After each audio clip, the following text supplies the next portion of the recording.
أعوذ بالله من الشيطان الرجيم بسم الله الرحمن الرحيم तख्ती नंबर 26 अलामत वक्फ। वक्फ के माना ठहरना, यानी कुरान पाक पढ़ते पढ़ते किस तरह और कहाँ ठहरे कहाँ ना ठहरे, इसके लिए नीचे लिखी हुई अलामत कुरान मजीद में जगह जगह बनी हुई है। ఇక్కడ చెప్పడం జరుగుతుంది వక్ఫ్ కే మాని అంటే వక్ఫ్ అంటే దాని అర్థం ఖురాన్ చదువుతూ చదువుతూ ఎలా ఆగాలి ఆర్ ఎక్కడ ఆగకూడదు అన్న గురించి చెప్పడం జరుగుతుంది।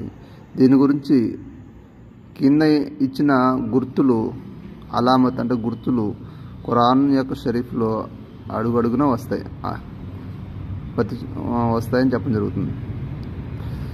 అలామత్ అంటే ఈ గుర్తుల్ని అలామత్ అంటారు। తష్రీ దాని గురించి వివరంగా రాయడం జరిగింది।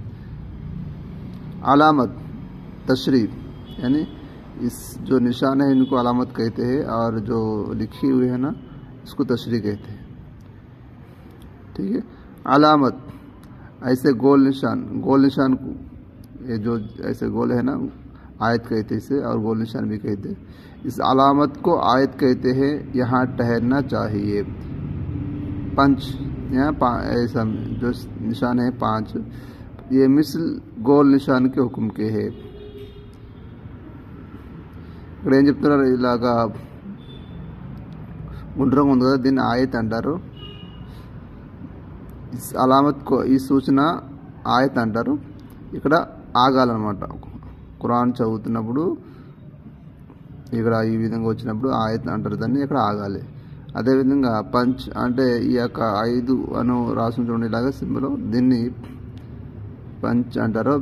ఇది ఆయత్ కింద అంటే గోల్ నిషాన్ యొక్క ఆజ్ఞలాగా దాని ఏ విధంగా అయితే ఉందో ఆ విధంగా గోల్ నిషాన్ ఏదైతే ఆగుతారో ఇక్కడ కూడా అలాగే ఆగాలి। मीम ये वक्फ लाजिम की अलामत है, इस पर ठहरना ज़रूरी अहम है। ఈ మీమ్ చూడండి ఈ సూచన లాజిమ్ అంటే తప్పనిసరిగా ఆగాలి, ఇక్కడ తప్పనిసరిగా జరూరీ తప్పనిసరి అనమాట। ఇస్ పర్ ठहरना ज़रूरी अहम है, తప్పనిసరిగా ఆగాలని చెప్పడం జరుగుతుంది। తో ये वक्फ मुतलक की अलामत है। ये जो తో చూడండి తో దీన్ని ఈ యొక్క సూచన ఏం చెప్తున్నారంటే ఇక్కడ కూడా ఆగడం తప్పనిసరి, టెహర్నా చాహే ఇక్కడ కూడా ఆగొచ్చు అని చెప్పడం జరుగుతుంది। జీమ్ ఏ వక్ఫుల్ జాయిజ్ కి అలామత్ హై, యహా టెహర్నా బెహతర్ హై। ఈ జీమ్ ఇక్కడ కూడా ఆగొచ్చు, ఆగటం మంచిది అని, బెహతర్ హై అంటే ఆగటం మంచిది అని చెప్పడం జరుగుతుంది। జా యహా టెహర్నే కి ఇజాజత్ दी गई है, ఇక్కడ ఈ యొక్క సూచన జా ఏదైతే ఉందో ఇక్కడ కూడా ఆగడానికి అనుమతి ఇవ్వడం జరిగిందని చెప్పడం జరుగుతుంది। సౌద్ యహా జరూరత్ కే వక్త్ టహర్ జాయే తో రుఖ్సత్ హై, ఈ యొక్క సౌద్ ఏదైతే ఉందో ఇక్కడ అవసరం అయితే ఆగటం మంచిది అని చెప్పడం జరుగుతుంది। ఖౌఫ్ యహా టహర్నే మే కోయి హర్జ్ నహీ, ఖౌఫ్ ఇక్కడ యహా టహర్నే మే ఇక్కడ ఆగటంలో ఎలాంటి అభ్యంతరం లేదు అని చెప్పడం జరుగుతుంది। काफ इसका मतलब ये है कि पिछली आयत में जो अलामत आ चुकी है वही यहाँ भी है। అంటే వెనకాల ఆయత్లో వెనకాల ఈ యొక్క కాఫ్ యొక్క ఏ విధంగా చెప్పడం జరుగుతుందో అలాగే ఇక్కడ కూడా అలాగే ఆగాలి, అదే యొక్క గుర్తు ఇక్కడ అదే సూచన అని చెప్పడం జరుగుతుంది। మా ये मुआनका की अलामत है। 2 जगह 3-3 नुक्ते लिखे हुए हैं, इनमें से एक जगह ठहरे और एक जगह मिलाकर पढ़े। ఈ యొక్క సూచన ఏంటంటే మా ముఆనకా అంటే ఖురాన్ ఆయత్ చదువుతున్నప్పుడు ఖురాన్ షరీఫ్ మధ్యలో ఇలాంటి 3 చుక్కలు వస్తాయి, దీన్ని ముఆనకా అంటారు। ఇక్కడ 3 చుక్కలు రాసి ఉంటాయి, కాకపోతే ఇక్కడ ఒక చోట ఆగాలి, ఒక చోట మిలాకర్ చదవాలి అని చెప్తున్నారు। ओके, यहाँ कुरान पढ़ते पढ़ते वक्त ये 3-3 नुक्ते आते हैं आयत के बीच में, क्या करना, एक जगह मिलाकर पढ़ना चाहिए और एक जगह रुक सकते। इनमें से एक जगह ठहरे और एक जगह मिलाकर पढ़े। ठीक है। కఫ్ యహా ठहर जाए तो कोई हर्ज नहीं, ఇక్కడ ఆగటంలో కోయి అభ్యంతరం లేదని చెప్తున్నారు. స్వల్ యహా ठहर जाए तो कोई हर्ज नहीं, యాభి ఇక్కడ కూడా అంతే, పైన ఏ విధంగా ఉందో సేమ్ ఇక్కడ కూడా అదే విధంగా చెప్పడం జరిగింది. స్వలా యహా మిలాకర్ పన్నా చాహియే, ఇక్కడ ఆయత్ ఖురాన్ మధ్యన వచ్చినప్పుడు ఇక్కడ కలిపి చదవాలని చెప్పడం జరుగుతుంది, ఆగకూడదు.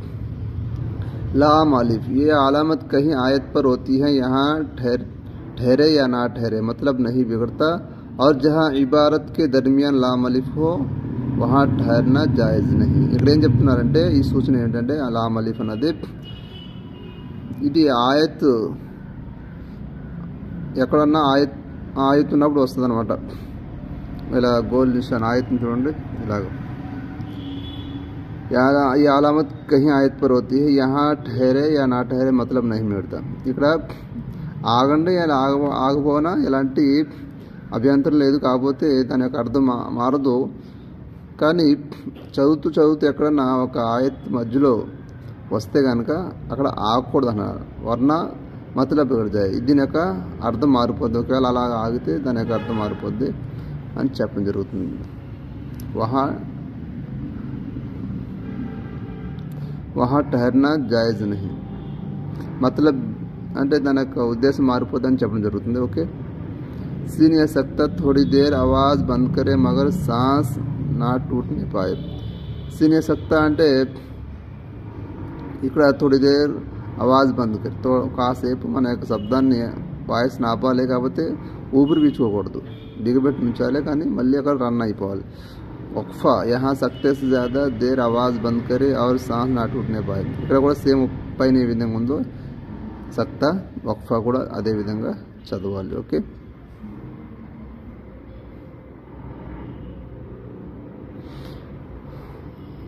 అస్సలాము అలైకుం.